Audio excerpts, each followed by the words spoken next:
सातपुड्यात वसलेल्या मेळघाटचं वनवैभव आणि आदिम संस्कृतीचं दर्शन घडवण्यासाठी अकोला जिल्ह्यात 30 जानेवारी ते 1 फेब्रुवारी दरम्यान नरनाळा महोत्सवाचं आयोजन करण्यात येणार असून त्या दृष्टीने सर्व समन्वयानं कारवाई करावी असे निर्देश जिल्हाधिकारी वर्षा मीना यांनी दिलेत।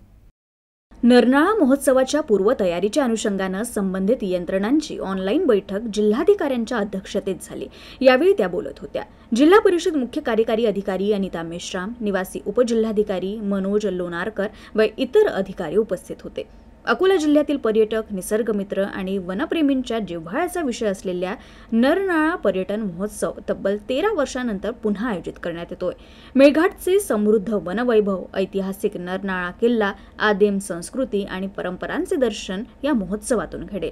महोत्सवात नौकाविहार, सफारी, आदिवासी नृत्यकला सादरीकरण, पक्षी निरीक्षण, भटकंती, साहसी खेळ, छायाचित्र प्रदर्शन यासोबतच अनेकविध सांस्कृतिक महोत्सवांचं आयोजन करण्यात येणार आहे। सगळ्यांना माझा नमस्कार। अकोला जिल्ह्यात नरनाळा फेस्ट आम्ही पूर्ण 13 वर्षाची नंतर परत साजरा करणार आहोत। आम्ही हा फेस्ट जानेवारीमध्ये साजरा करणार आहोत। याची जो टेंटेटिव्ह डेट्स आम्ही ठेवली आहे ते आहे 30, 31 जानेवारी आणि 1 फरवरी। याच्याबद्दल थोडा मी सांगू इच्छिते। हा जो फेस्ट आहे हे आम्ही 3 दिवसाचा करणार आहे। याच्यात खूप डिफरंट प्रकारची ॲक्टिव्हिटीज आम्ही घेणार आहे। ट्रॅकिंग, एलिफंट सफारी, बोटिंग, वेगळे ॲडव्हेंचर स्पोर्ट्स आणि नौकाविहार अशा इव्हेंट्सच्या आम्ही प्लॅनिंग केलेलं आहे। आपल्याला सगळ्यांना माहीत आहे की आपले अकोटमध्ये असणारा नरनाळा फेस्ट एक आपली हेरिटेज साईट आहे।